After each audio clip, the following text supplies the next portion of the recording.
పొడవు 26 వెడల్పు 26 ఓకే. అంటే ఈ హైట్ 60 15 హైట్ 15 ఓకే.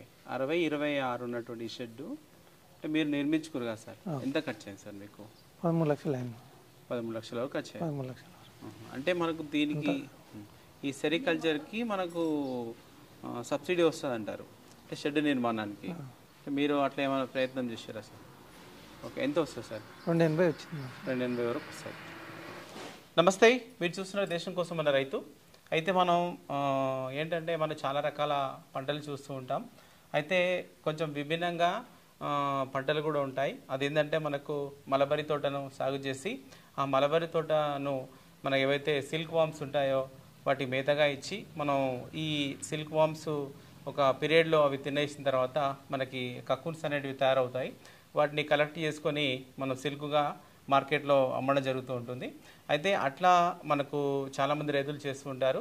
అయితే మన దగ్గర ఉన్నటువంటి సార్ వచ్చేసి యాదగిరి గారు మరియు మేడం జయలక్ష్మి గారు గత సంవత్సరం మనకి ఈ ఏదైతే ఇది మనం చూస్తున్నామో ఈ షెడ్డుని ప్రారంభం చేసుకున్నారు.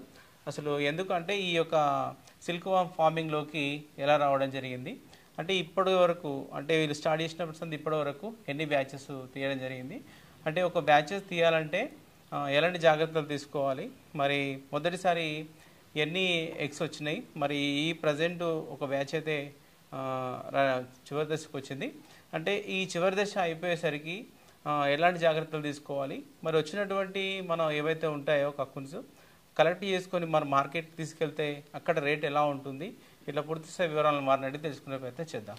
సార్ నమస్తే. నమస్తే మేడం. నమస్తే సార్, మీ గురించి చెప్పండి. ఆగిరి యాదగిరి, వెంకట్రావుపేట, తలకొండపల్లి మండల్. ఇలా మీరు మామూలుగా మీరు కిరాణా నడుపుతుంటారు, అంటే అక్కడి నుంచి ఇట్లా మీరు ఒక సిల్క్ వామ్ యొక్క పట్టుపూరల పెంపకం చేయాలని మీకు ఆలోచన ఎట్లా వచ్చింది సార్? పక్కన చూసినట్టు గట్టిపల్లిపల్లి, అక్కడ 3-4 స్టార్ట్ అయినాక మేము చేసినాము. అక్కడ బ్యాచ్కి 1,00,000 రూపాయలు వస్తున్నాయి, 80,000 వస్తున్నాయి అనే ఉద్దేశంతో మనకు కూడా ఏం పని లేదు, ఇంత ల్యాండ్ ఉంది కదా అని మేము పెట్టుకున్నాం. అప్పుడు రేటు మంచిగా ఉన్నది, ఇప్పుడు రేటు లేదు, రేటు తగ్గింది. ఓకే. అంటే సార్ మీరు ప్రారంభం చేసుకున్నప్పుడు అంటే మీరు విజిట్ చేసిరా, ఎట్లా ఉంటుంది ఇది ఒకవేళ దీన్ని చేస్తే అనేది మీరు షెడ్లను తిరిగి చూసిరా? చూడలే, ఇక్కడ గట్టిపల్లిపల్లి 4-5 ఉన్నాయి, వాళ్ళని తెలుసుకున్నాం అంతే. ఒక రోజు పోయి చూసి వచ్చి స్టార్ట్ చేసినాం. సార్ ఎంత ఉంటుంది మీకు భూమి? మాకు ఇక్కడ 3 ఎకరాలు ఉంటుంది. 3 ఎకరాలు.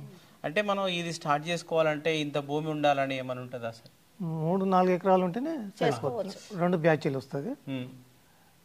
బ్యాచ్ ఉండాలి మనకు. 3 ఎకరాలు ఉంటే 3 ఎకరాలు ఉంటే 200 గుడ్లు వేసుకోవచ్చు. అయితే మీరు ఇది ఏ నెలలో ఎట్లా స్టార్ట్ చేసుకున్నారు షెడ్? మీరు డిసెంబర్లో స్టార్ట్ చేసినాం, మార్చిలో స్టార్ట్ అయింది షెడ్. ఓకే. అంటే మార్చి వరకు అయిపోయింది. మాకు మార్చిలో కూడా గుడ్లు వచ్చినాయి, బ్యాచ్ ఇస్తాయి. ఓకే. సరే, అయితే మనం ఈ షెడ్ పూర్తయిన తర్వాత మనకు ముందే ఈ యొక్క గుడ్లు రావడానికంటే ముందు ఈ మనకు మెయిన్ ఈ మలబరీ మొక్కలు కావాలి. సరే, ఈ మలబరీ మొక్కలు మనకి ఎవరు సప్లై చేస్తారు, మీరు ఎట్లా తెచ్చుకున్నారు? మాకు ఏడి గారు అని రంగారెడ్డి డిస్టిక్ ఏడి ముత్యాల సార్ అని ఉన్నాడు, ఆయన కలిసి మాకు ఆయన సహకారంతో మేము చేసుకుంటాం. ఓకే. అంటే తీసుకుంటే ఇప్పుడు మనకి మొక్కలు నేల ఏమైనా ఉంటుందా సార్? అంటే ఏ నేలైనా మనకు ఇవి పెరుగుతాయి? ఎక్కడైనా పెరుగుతాయి. ఇప్పుడైతే దీనికైతే పెద్దగా ఏం లేదు. మీకున్న అయితే మంచిగా ఉంది. మాకైతే మీకు ఎన్ని మొక్కలు ఇచ్చారు సార్ మీకు ఈ భూమి మొత్తానికి? ఫస్ట్ ఎకరం బావుకే తీసుకున్నాం మేము. ఎకరం బావుకు 7,000 మొక్కలు తెచ్చినాం. 7,000. ఎంత ఖరీదు పడుతుంది సార్ ఒక్కొక్క మొక్క? 2 రూపాయలకు ఒక మొక్క ఇచ్చారు. 2 రూపాయలు. వీటికి వచ్చేసరికి ఒక 2-3 రూపాయలు. అచ్చా. ఓకే సార్, మీరు అట్లా ఒక 7,000 మొక్కలు తీసుకున్న తర్వాత మనకు వీటికి కటింగ్ చేసేటువంటి స్థాయి రావాలి, ఎన్ని నెలలు పడుతుంది మనకు? మళ్ళీ 3 నెలలు పడుతుంది. 3 నెలలు మీద స్టార్టింగ్ ఏరు రావాలి, దాని బలంగా రావాలి. 3 నెలలు అవుతుంది. ఓకే. అంటే 3 monthsలో మనకు కటింగ్ వస్తుంది. కటింగ్ సరే. అయితే తర్వాత మనకు నెక్స్ట్ ఏంటంటే ఈ యొక్క మన గుడ్లు తెచ్చుకోవడం, అంటే ఇవి మీరు ఎక్కడ సంప్రదిస్తారు మళ్ళీ? మీకు ఎట్లా? గద్వాల ప్రతాప్ గౌడ అని ఉన్నాడు, సూర్యాపేట ఉంది, వరంగల్ ఉంది. ఓకే. అంటే మీరు ఎట్లా తెప్పించుకుంటారు సార్? ఫోన్ చేస్తే తెచ్చిస్తాం.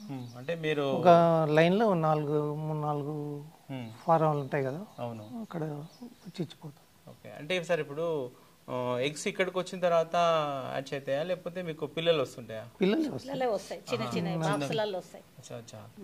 ఓకే. అయితే మీరు మొదటి బ్యాచ్ తీసుకున్నప్పుడు ఎన్ని ఎగ్స్ తీసుకున్నారు సార్? 100 గుడ్లు 100. స్టార్టింగ్ మాకు కూడా అనుభవం లేదన్నట్టు 100 తీసుకున్నాం. ఓకే. మొదటి అనుభవం కోసం తక్కువనే తీసుకున్నారు. తక్కువ తీసుకున్నాం. యాక్చువల్ అయితే ఇది 200 ఎంత ఉంటుంది సార్? 250. 250 వరకు వేసుకోవచ్చు సార్. ఈ మొదటి బ్యాచ్లో 100 తీసుకున్నప్పుడు అంటే ఒక్కొక్క దాని ఖరీదు ఎంత ఉంటుంది సార్? 100కు ఎంత ఖర్చు అయింది గుడ్లకు? 100కు 4000 అయింది. 100కి 4000. 4000. ఓకే. సో అయితే మొదటి బ్యాచ్లో మీకు అనుభవం ఎట్లా ఉంది సార్? అంటే దీన్ని మేత ఇవ్వడం కానీ ఇట్లాంటిది ఎట్లా చేసారు మళ్ళీ? ఇంకా అక్కడ పక్కన చూస్తున్నాం, తెలుసుకుంటున్నాం. పక్కన చూసి వచ్చి మనకు ఏడి సారు సహకారం ఉన్నందుకు చేసుకుంటూ వచ్చినాం. ముత్యాల సారు వచ్చేది అంతే సార్ అని ఆ సారు తొలిచేది. మధ్యాహ్నం వచ్చిపోతాడు, వచ్చి ఆయన వచ్చి చూపిస్తాడు. ఇప్పటికైనా వస్తాడు పోతాడు. ఎన్నిసార్లు ఇవ్వాలి సార్ మేత ఇది మళ్ళీ? 2 times, ఉదయం సాయంత్రం. ఓకే. అంటే మనకి మలబరీ ఆకు అంటే మనకు కొంచెం బయట అవి పురుగులు ఆశిస్తుంటాయి కదా, ఆకు ఏమన్నా మళ్ళీ స్ప్రే రేట్లు ఏమైనా ఉంటాయా వాటికి? ఉంటాయి. ముడత తెగులుకు ఉన్నది, తెగులుకు వస్తుంది, కుట్టాలి. ఓకే. డిఏపి పెడతారు మంద. అంటే మనకు చెట్టు బలంగా ఎదగడానికి అడుగు మందులు కూడా వేసుకోవాలి. అడుగు మందు వాడాలి. ఓకే. అంటే తెగులు ఒకటి అడుగు మందు ఒకటి ఉంటే సరిపోతుంది మంచి ఆకులకు మనకు. సరే. అయితే మొదటి బ్యాచ్ మీరు తీసినప్పుడు అంటే మీకు ఎన్ని కాకున్స్ వచ్చినాయి సార్? అంటే ఎన్ని కేజీల వరకు వెళ్ళినాయి? 80 కేజీల వరకు వచ్చింది. 80 కేజీలు వచ్చినాయి. సో 100 గడ్డలు తీసుకుంటే 80 కేజీలు వచ్చినాయి. 75-80 వరకు వచ్చింది. సరే. అంటే ఇప్పుడు మనకు మీరు ఏవైతే తీస్తారో ఎక్కడ తీసుకెళ్తారు మళ్ళీ ఒకవేళ మనం మార్కెట్లో? రామ్నగర్ అని హైదరాబాద్ ఉంది, సికింద్రాబాద్ మార్కెట్కి వెళ్తాం. ఓకే. వేరే కూడా తీసుకోవాలి. హిందూపూర్ పోయినా. హిందూపూర్ కూడా పోయినా. సరే. అయితే మొదటి బ్యాచ్లో మీరు అక్కడ తీసుకెళ్ళారు. హైదరాబాద్ ఒక 80 కేజీల వరకు వచ్చినప్పుడు మీకు ఒక్కొక్క కేజీ ఎంత ఉండే రేటు? అప్పుడు 400 400 400 ఉన్నది రేటింగ్. అప్పటి నుంచే డౌన్ వచ్చింది. అచ్చా. ఓకే. మొదటి బ్యాచ్లోనే మీకు రేటు తక్కువ అనిపించింది? తక్కువ అనిపించింది. ఇంకా అప్పటి నుంచి 430, 420, మన 510 510 కూడా పోయింది. రేట్ ఎక్కువ ఉంటే ఇన్కమ్ ఉంటుంది, రేట్ డౌన్ ఉంటే లేబర్ తోటి ఛార్జింగ్ అవన్నీ పడతాయి కదా. అంటే ఇప్పుడు ఇది మొత్తం ఎన్ని రోజులు ఉంటాయి సార్ మీకు వచ్చిన తర్వాత? మీరు ఎన్ని రోజులు చూసుకోవాలి వీటిని?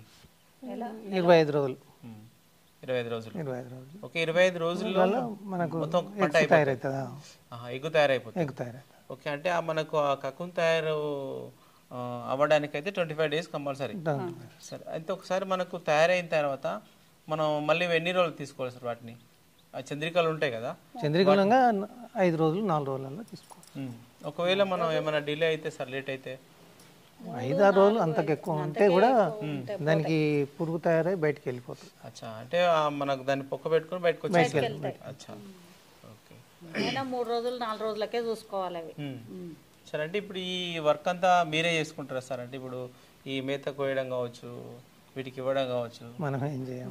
లేబర్ ఉంటారు, వాళ్ళకి నేను హెల్ప్ అచ్చా. అంటే మీరు లేబర్ పెట్టుకొని చేయిస్తారు. సరే. అయితే ఇప్పుడు అప్పటి నుంచి ఇప్పటి వరకు మాక్సిమం ఎన్ని బ్యాచెస్ వచ్చింటాయి సార్? 8 బ్యాచ్లు. 8 బ్యాచ్. 8వ బ్యాచ్. ఓకే. ఇదైతే 8వ బ్యాచ్. 8వ బ్యాచ్. సరే. అంటే యాక్చువల్గా నెలకు ఒకటి తీయొచ్చు అంటుంటారు.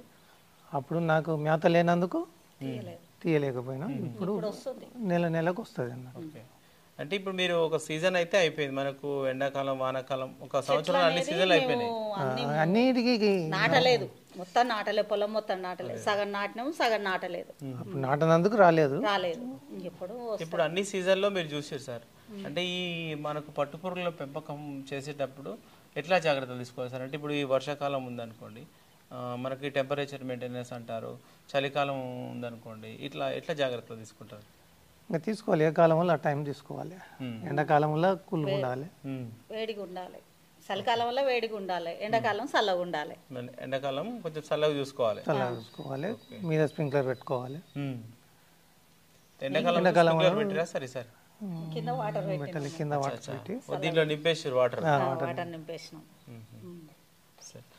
మీరు కొనే సంచులు కూడా తడిపేసినాం, అంటే మనకు కిటికీలకి బయటగా.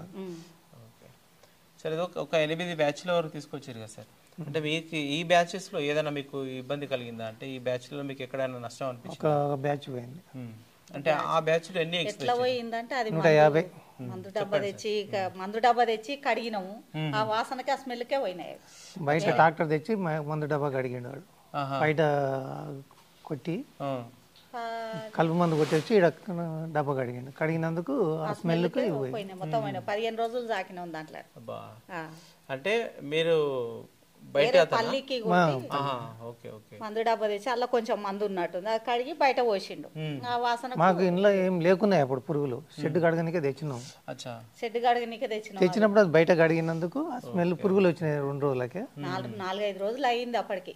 ఆ స్మెల్ పోక దీంట్లోకి విషం అయిపోయింది, పాయిజన్ అయ్యి. అంటే ఆ బ్యాచ్ లో మీరు ఏం రాలేదు మొత్తం. ఓకే. అంటే ఇంకా తర్వాత బ్యాచెస్ లో ఎన్ని ఎగ్స్ పెంచుకుంటూ వచ్చారు సార్? ఇంకా 200, 150, 170, 170, 190. ఓకే. ఇప్పుడు ఈ సంవత్సరం అంటే ఈ నెలలో మీరు ఎన్ని రోజులు అవుతుంది సార్ ఈ బ్యాచ్ చేసుకొని? ఇలాంటికి 17 రోజులు. 17 రోజులు అవుతుంది. ఎన్ని ఎగ్స్ వచ్చినాయి ఈసారి? 200. ఓకే. అంటే అప్పుడు మీకు ఈ ఎంత ఉంది సార్ రేటు? అప్పటికి ఇప్పటికి ఈ ఎగ్స్కి ఎంత ఉంది రేటు? Same rate. అప్పుడు అంతే ఉంది, ఇప్పుడు అంతే ఉంది. ఏం పెంచాలి వాటిలో అయితే రేట్ ఏం ప్రాబ్లం లేదు సార్. అంటే గతంలో తీసిన బ్యాచ్ ఎన్ని కేజీలు వచ్చింది సార్? 200 ఎగ్స్ వేసుకుంటారు కదా అలా. పోయినసారి కూడా 165 కిలోలు వచ్చింది. 165 కిలోలు వచ్చింది సార్. అంటే ఈ 165 కేజీలకి మార్కెట్ రేట్ ఎట్లా ఉంది? అంటే ఒక కేజీ 510 రూపాయలు పోయింది మాది. 510 రూపాయలు పోయింది. ఇప్పుడు పోయినప్పుడు కొంచెం వచ్చింది రేట్ వచ్చింది. అయితే ఇప్పుడు ఒక మనకు ఆ రేట్ అనేది ఒక మనకు స్టాండర్డ్గా లేదన్నట్టు, కింది మీదకి అవుతుంది. మంచి రేట్ ఉంటే మాత్రం మీకు ఎట్లా ఉంటుంది సార్? అంటే ఇప్పుడు మీరు ఒక నెల ఈ లేబర్ కంప్లీట్గా మీరు ఖర్చు పెడుతున్నారు అంటే ఒక లేబర్కి ఎంత ఖర్చు పెడుతున్నారు మీరు? ఒక బ్యాచ్కి 30,000 వరకు వస్తుంది లేబర్ ఖర్చు. కలుపు వచ్చే ఇంట్లో చూసుకుంటే ఆయనకు లేబర్కి వచ్చే. అంటే మళ్ళీ ఇక్కడ ఒకరిని మీరు కంటిన్యూ ఉంటారు. కలుపు తీసేది ఉంటుంది, చెట్ల కటింగ్ ఉంటుంది, ఉంది. ఇంకా లేబర్తోనే చేయించుకుంటాం. అంటే మీరు అక్కడ కిరాణంతో పోల్చుకుంటే మీకు ఇక్కడ ఏమైనా ఇన్కమ్ కనిపిస్తుందా సార్? ఉంటుంది ఇన్కమ్. ఓకే. సగం ఖర్చు అయినా సగం ఉన్న లాభం ఉంటుంది. రేట్ ఉంటే వస్తుంది, రేట్ లేకుంటే రాదు. అదే స్టార్టింగ్ రేటు 700-800 ఉంటేనే సగానికి సగం మిగులు. సరే. యాదగిరి సార్ గారు మరియు జయలక్ష్మి మేడం గారు అయితే దాదాపు 1 year క్రితము ఒక మనకి సిల్క్ వామ్ షెడ్ అనేది ఏర్పాటు చేసుకొని ఒక 3 ఎకరాల విస్తీర్ణంలో అయితే మొదట తక్కువ మొత్తంలో ఈ యొక్క మనకు మొక్కలు నాటుకోవడం జరిగింది, మనకు మలబార్ మొక్కలు. అయితే తర్వాత కొంచెం పెంచుకుంటూ వస్తున్నారు. అంటే గతంలో ఒక 2 monthsకి అట్లా బ్యాచెస్ తీసేవాళ్ళు. అయితే ఇప్పుడు మాత్రం మేత రెడీగా ఉంది కాబట్టి మంత్లీ కూడా బ్యాచెస్ తీసేటువంటి అవకాశాలు ఉంటున్నాయి. అయితే ఇంకేంటంటే మనకు వాళ్ళు చెప్పేది ఏంటంటే మేజర్గా మనకు మార్కెట్లో ఈ యొక్క సిల్క్ అనేది రేటు ఎక్కువగా ఉంటేనే కొంచెం మనకు లాభాలు అనేవి కనిపిస్తాయి. మేము పూర్తిగా లేబర్ మీద డిపెండ్ అయినాం కాబట్టి సొంతంగా చేసుకున్నా కూడా కొంచెం వారికి ఇన్కమ్ అనేది ఉంటుందనేసి చెప్తున్నారు. ఓకే, ఇది వీడియో చివరకు చూసిన వాళ్ళైతే లైక్ చేయండి, షేర్ చేయండి, కామెంట్ చేయండి. ఓకే, సరే సార్. సరే మేడం.